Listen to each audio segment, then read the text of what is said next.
All right, we now welcome on to Inside TBT, Hall of Fame college basketball coach and now the coach of Team Hearthfire, Coach Homer Drew. Coach, welcome on to the show. My pleasure to be with you too. We really appreciate that. We are honored and thrilled to have you on. And first question, how excited are you to get back on the sidelines and be coaching this summer? Well, I'm excited to work with these group of men that we've gotten together for Team Hearthfire. So very excited about that. And then also wanted to share a moment with Joey there, because Joey had the privilege of working with Jake Diebler, who was one of our players when I coached at Valparaiso University, and really felt he was part of our family and the competitor that he was. But Joey, you had a good mentor there. Yeah, no doubt about it. And I can tell you that not only was he a great coach, he could probably play on Team Hearthfire. He dominates the pickup basketball still. He still does. That's nice to hear, because we may have to get him in if we have the opportunity to play against his brother. We may have to call on Jake, maybe you, and the two of you double team John. That may be the best defense. You took the words right out of my mouth.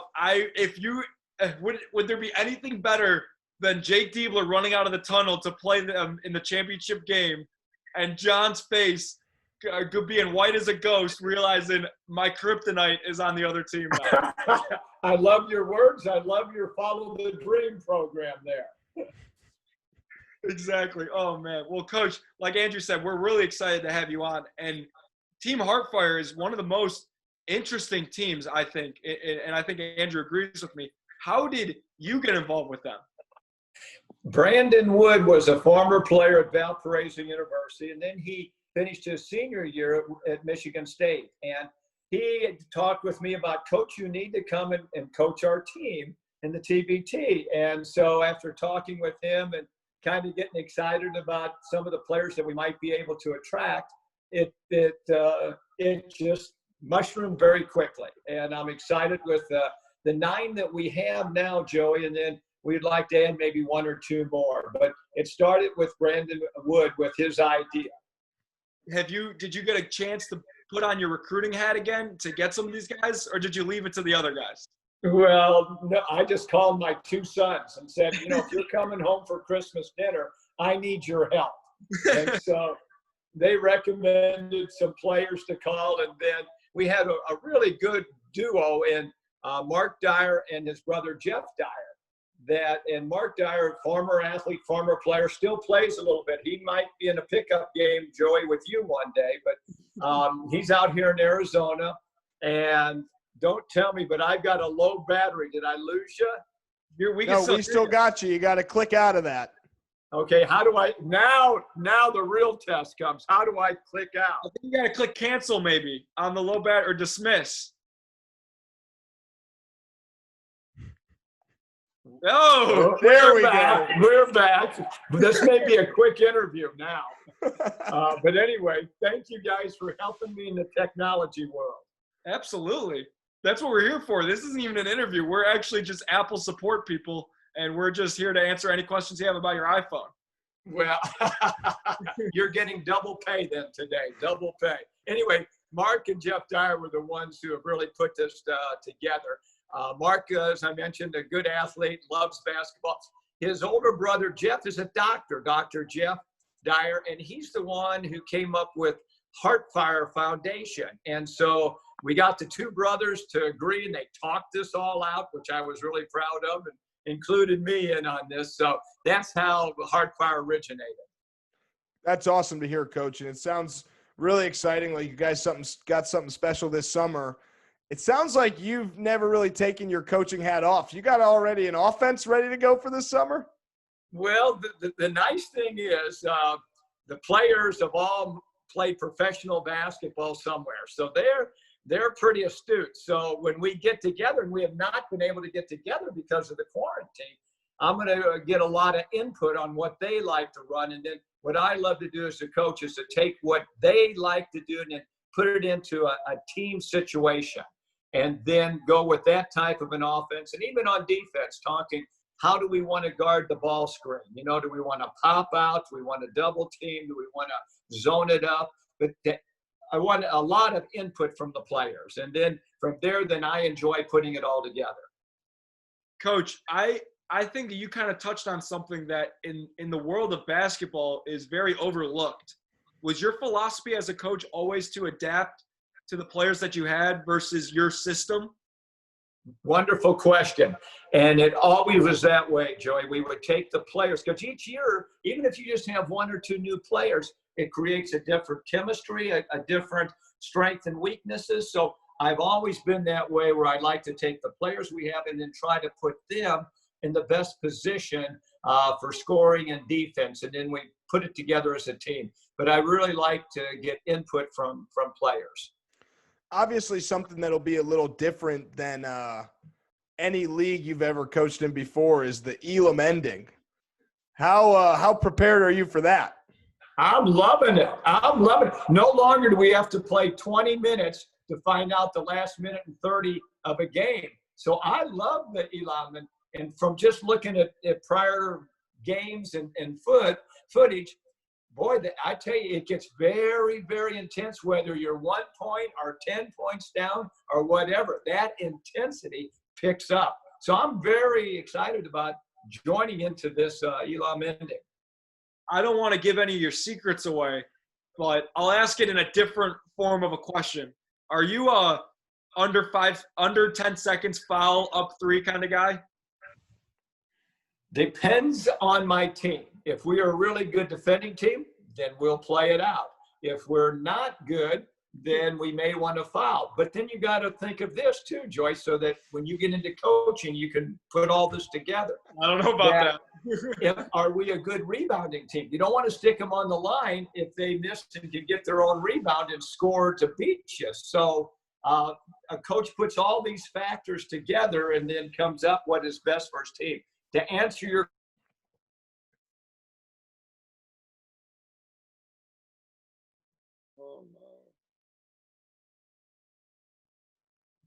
Coach, we lost you for a second. We lost you right when you said to answer your question. Okay, where did I leave off? You said what you went through the rebounding portion, which first of all I hadn't even thought about, and then you said, but to answer your question, and I think I knew where you were going, but go ahead. Oh, but to answer the question, most of the time, I always felt our team was pretty good defensively, so we would play it out, try to have a high hand. And as you two know, just from watching and playing, that it's the rebound that is critical. The missed shot, and then someone rebounds and tips it in and scores that beats you. So that's 2 components, but I would favor that depending on the team. Coach, you have a lot of experience in tournaments, whether it's conference tournaments, March Madness. You've got your fair share of experience. So using that tournament experience, what are you gonna tell some of these players knowing you're in a tournament form? I love the tournament form, and the whole great thing about this, there's only 24 teams, and these are the best 24 teams that they've had. In talking with Dan Friel, Dan says that they had something like 121 teams try to get into it this year, and now 24 is what they decided on. So to answer your question again, each game is going to be very important. There's no, feeling good and then going next one. You have to win to advance. And I love that pressure because it brings out the best in the players. Coach, I think you are the ultimate pros pro of coach speak. I think that your coach speak would rival anyone's that I've ever heard. Is there going to be any message of the most important possession is this possession? Is that one of your mantras? That's about every possession, isn't it, Joey? Yes. You can sit next to me and help me coach. You're right on. You're right on. There's no time off. Each possession is so critical. And you look in sports, that's the beauty of it. The momentum. One dunk, 1 3-point shot can change that momentum to help your team go on to win. So it's the team that can give that best effort consistently, I've always found to be the successful teams. Coach, based on what you know about your roster, and I'm just throwing a hypothetical in there. This has nothing to do with anything that's ever happened in your career before. Down 2, 1.9 seconds left. Who's getting the ball on your team? Oh, I love your tough question, Andrew. I love it. And I'll be the most diplomatic. Any one of the 9 who has an open look is going to have that freedom to shoot it. But we will have who's, depending on who's playing well, who is hot, we could set up more to allow them that first opportunity. But with these 9, I have confidence that whoever has the best look at the right moment, he needs to take that shot. Do you have any good plays for if you're down 2 with 1.9 seconds left? Any of mine? Oh, my gosh. You want to see the playbook now or what here? I mean, Joy, I think I'll just put you down on the bench and you can go through and pick one out. We always have plays. Coaches always have plays. You have plays for all 9 of the team players. I'll have a play that fits their strength, whether they're a three-point shooter, whether a driver, whether a post person. So I always have a play for each one of the team members. So, yes, same thing on out of bounds. You have a variety of out of bounds to, if Andrew can hit that 3, we want to give him, with him, probably 4 screens to get open, but to give him a chance to get the ball and make a 3. So, and if you like to post up, Joy, then we'll let you post. But we will have plays, yes. Coach, do you know what my play was when I got into the game at Ohio State?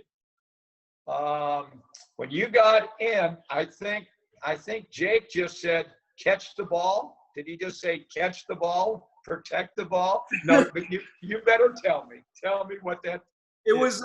It was get me the ball and get out of the way. Ooh, that means you have good quickness.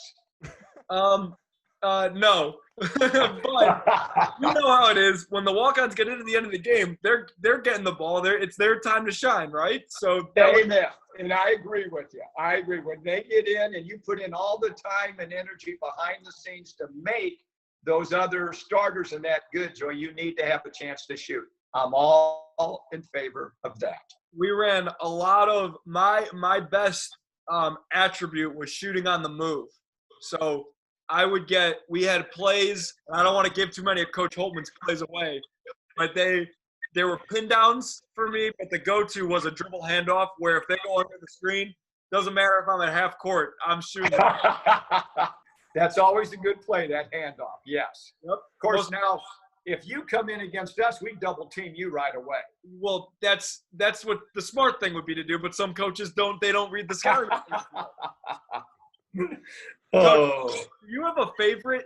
This leads me to a question I like to ask coaches is, do you have a favorite action or basketball play? Not specifically like a pick and roll into a down screen, but is there something that as a coach you just get that tingly feeling like, oh man, that's just beautiful basketball? I love it when you can get a screen on screen. So you get a side screen, down screen. You screen the person that is doing the screening. I do love that type of action. That keeps the defense on the toes and it gets some good movement for you. Coach, so it sounds like you love coaching, which if people don't know that, then they're crazy. But I'm curious, when's the last time you really coached a full game? Well, let me see. I have a 5-year-old that I coach all the time, grandson. So we coach him and play with him a great deal. So, oh man, a 5-on-5. That would go back about 5 years, maybe 6 years. Yes. Coach. So that's why if you're a good coach, you have good players. And then we think we got good players, so I'm going to rely on them. Coach, when you were coaching your 5-year-old grandson, I don't know what league that was necessarily, but were you being outcoached at all in that league, or did you kind of have the leverage in that? Well, I had a lot of them came up and said, I thought you were a good coach. No. I don't even know that happened. No, they didn't. But it was more recreation. I'm not even sure if we kept score a lot of times. Coach, if you guys have a tournament run and you win the whole thing and you get a call from a school like, let's say, Indiana, You think you'd go into coaching, get back into it? Well, do you two want to come and join me? Absolutely. We're on the staff. Coach, let me tell you what my coaching style would be. I've thought about this all the time when I was coaching camps and little kids and stuff. I want to play Shaka Smart Havoc. Like, I want run and jump pressing, but on offense, just if you're open and you don't shoot it, you're coming out of the game. I want to shoot in the first 10 seconds of the shot clock. What do you think about that? I think you better be wide open before you shake that shot. That's, Joey, what I would say to you. Coach, knowing Andrew, the good shooter Joey is, if he's open, that's fine. If he's not open, then I've got a seat right next to me that he can come join. Coach, that's so funny you say that, because Coach Holtman especially would preach. That was the exact thing he would say. He would say, if you do this again, you're going to be sitting next to me, which is what all coaches say. I had the luxury of never having that problem. How awesome do you think that is? I think that's awesome. You can play on our team. We'll bring you. Because Coach Holt, he would say, I understand that you have to get yours. I'm not mad if you take a bad shot. My coach is down. I like Coach Holman already. That was the biggest blessing and a curse he had ever given to any player ever. Oh, can I say one last thing about Heartfire? Please. Absolutely. Say as much as you want. Well, what I'm really excited and pleased about is that both Mark and Jeff Dyer, what they do is with the Heartfire is he's got, especially Jeff Dyer being a retired ear, nose, and throat specialist, he takes medical students and then other students, and they go to Central America, South America, Israel, and they'll go for 6 or 7 days, and they'll do free. Everything is free, and they'll bring people in. They'll do minor surgery. They'll help them in the villages, and then the group that does the humanitarian work, they'll go and they'll build a church. They'll build a gymnasium, but they're all volunteers, and the whole point is touching lives. And I love this idea through the basketball players, because I'm hoping maybe one day when their playing days are through for professionally, that they may want to do some missionary work or to help other people and touch their lives as well. So we really are excited about the name and excited about the players that we have put together. I think that's such an underrated part about TBT is these teams that have come together, Sideline Cancer, Heartfire, I mean, the list goes on and on. They're playing for a cause. Do you think that gives you guys some sort of advantage? Well, it sure motivates me, and I sure hope it motivates the players, knowing that they're touching lives. And when I think, Joey and Andrew, you even know at your young age, when you touch a life, it benefits you. You get the satisfaction. It's like that reverse osmosis, that you get as deep a feeling as helping the person that you help. So I love that concept with Heartfire. That's awesome to hear. And it's very cool to see you using your skills as a coach to be a part of that. So I think Team Heartfire might be our new favorite team. What do you think, Joey? I will say, we say this every episode, and it's the truth, because when we talk to people, that the connection and the relationship is why anyone roots for anyone ever. And I'm a little biased because, yes, I went to Ohio State, and there's like 90 Ohio State players in this tournament. But if I had to some other teams, I mean, Team Heartfire is on that short list for the cause. And now, I mean, coach is offering me a spot on the bench. I mean, I can't say no to that. Hey, well, really enjoyed talking with you two, and I'm glad you're looking into Heartfire. God bless you. Absolutely, Coach. Thanks for coming on. Thank you.